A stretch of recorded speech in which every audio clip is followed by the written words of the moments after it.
It's good. It's your boy Val.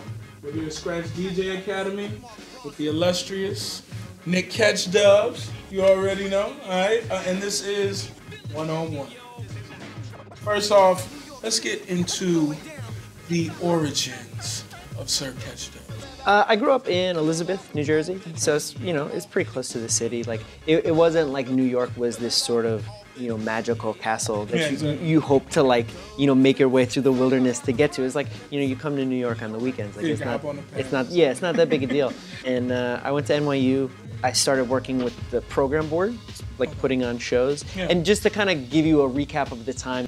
When you grow up listening to like Hot 97 in your car and shit like that, the whole like backpacker culture wars didn't apply to me. It's like if stuff was cool, it was cool. And so I would go to Turntable Lab just as a shopper. Like I would go there and buy like mixtapes and stuff like that. Like I wasn't going there for needles. It would be like, oh, look at this dope magazine or like this weird, mix from Croatia or whatever. The summer that I graduated, 2003, it was right when the Hollertronics parties were starting. So when I went to those and you would see guys playing like, crunk records and like 80s stuff and connecting those dots. Seeing the dots connected or hearing the dots connected was what did it for me. Like that was like the light bulb moment. And at the same time, it was sort of, when guys like Mark Ronson were sort of transitioning out from being like club dudes at like Lotus and places like that to doing original production.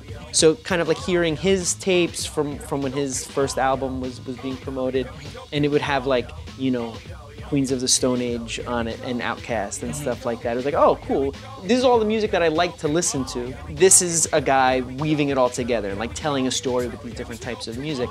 And so I'm sitting there to myself like, you know what? I'm doing graphics for people. Yeah. Like I'm like very half-heartedly trying to start bands and write like guitar kind of singing music. With DJing, it was like, oh, cool. Here's another way to get into it, and I don't need to like find a drummer. Jumping into sort of being a DJ was very like 0 to 100 for me. Like once I decided that I was gonna do it, like went in, got the records, learned, practiced all the times. Like went immediately to like making mixtapes, kind of like in the lane of the stuff that I was inspired by at the time. And because I could do other stuff, because I could do graphics, because I was doing like writing here and there, I think that helped me befriend people in a way that was maybe quicker than just sort of being like the crate boy. You know what I mean? Like I would do like a flyer for somebody. I did like, Diplo's first 12-inch cover and like the Hollertronics website and shit like that. Like it's not the way it is now where you're like, a bedroom 18-year-old producer and you're like, oh, I want to be the guy at the main stage at the festival. This has been like, a decade and change of doing a lot of different things, well, and like learning constantly, but it wasn't. It took its time. It took its time, and it's still taking its time. Like I'm super like grateful and I'm happy with the things I've done, but there's so much more that I want to do. Success, I think, is a tool. It's a tool that allows more opportunities to happen to you. Like I love DJing, I love making music, I love collaborating with people. And the more success you have, I think the more people step to you to do those kind of things. Keeping on with the topic of your own music, let's talk about your last single. What's that? Cool, yeah. Let's get into it for a little bit. Let the people out there know a little bit more about BIC and how you even came into contact. Sure. Well, I mean, just on like a macro level, the kind of stuff that I produce tends to be more in the lane of like beats someone can later rap on, as opposed to more like standalone dance or DJ records, which is kind of ironic as a DJ. You know what I mean? Like I feel like I don't sit down and write like these sort of big festival-y tunes.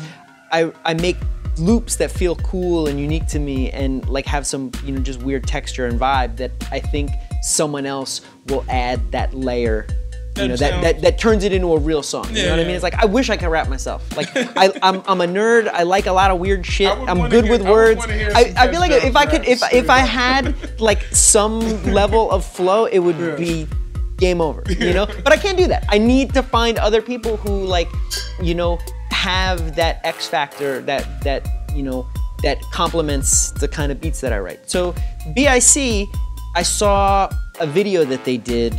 It was very DIY, and it's just them in the Bronx, like wilding out, like being in a Jeep. You know what I mean? Like it was like kind of like Beastie Boys meets like first album Cypress Hill, you know, meets like, you know, whatever all the new shit is, you know, like, because, you know, I grew up on those kind of like 90s sort of records. Yeah. I don't want 90s artists, you know what I mean? Like, I want new people who can kind of meld the energy of the shit that I grew up loving with some futuristic stuff. So it's like, you know, BIC are perfect in that respect, in like, you know, they're a little bit grimy, but not, you know, like we're gonna start a fight and shut down your party grimy. Like it's a fun crazy. Grimy. No, their shows are super crazy, but it's a good kind of energy. You know what I mean? It's like moshing. You know what I mean? It's like if you're a dad, you see moshing, and you're like, why are they punching each other? You know, but if you're a kid, you realize that it's you know, it's just like it's expression. You know, exactly. They're wilding out,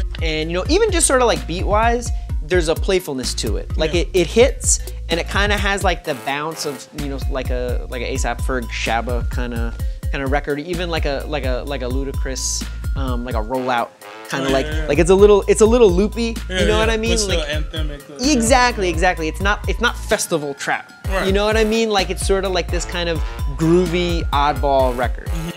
That describes the kind of beats that I make. Like they're odd, but they're a little bit funky. They're not necessarily like, you know, mainstream get money type records. They're not traditional. If I sat down and tried to make like a hit, I would fail miserably. But luckily I sit down and Nick Catchdubs music comes out. So let's get into... Go to the Dej Loaf remix. Right. So it's like, you know, a track like What's That is very much like, here's hip hop production, here's just, you know, a beat for people to get on. But, you know, as a DJ, I don't play like new unknown music to people, you know what I mean? Like I try to, you know, weave in things that people know and present it in new ways, throw in some surprises. But like when you're playing a club or a festival or whatever, you know, DJing is based on that kind of, you know, sense of acknowledgement. You're hitting people with some shit, and that gives them the oh shit feeling, you know? And, you know, when a record like Try Me becomes big, you know, like it's dope to play it, but it's also kind of like a slow record, like just energy-wise, it doesn't always set it off like Jada Pinkett. You know what I mean? Like it's one of those things where, you know, sometimes if you're playing like a housey set or a clubbier set, you know, an up-tempo remix would come in handy. You know, and I heard this sort of fast version of the song in my head, and I was on a plane, and I was like, you know what, let me just start like a little edit, like a little tool I could play out at the show later. And it kind of morphed into this remix. The Try Me, Nick Catchdubs, Jersey Gardens mix. What's Jersey Gardens? Jersey Gardens is a mall in Elizabeth. Word. Okay. Yeah. So it's funny, like, you know, when I started playing club records, you know, Baltimore club records, you know, it was sort of like, oh, this is dope. Like, this kind of feels like when I was on the school bus and kids are just like beating the back of the chair. It's time for the percolator. And like all those club chants, like, beat that bitch with a bat. I beat that bitch with a bat. And so the Be More shit was kind of keeping that sort of rugged club vibe alive, and then that morphed into Jersey Club, and it's all these like, you know, kids from Newark just sort of like, you know, going in and going hard. And so it's like, for me, like I grew up in Jersey, I grew up in Elizabeth.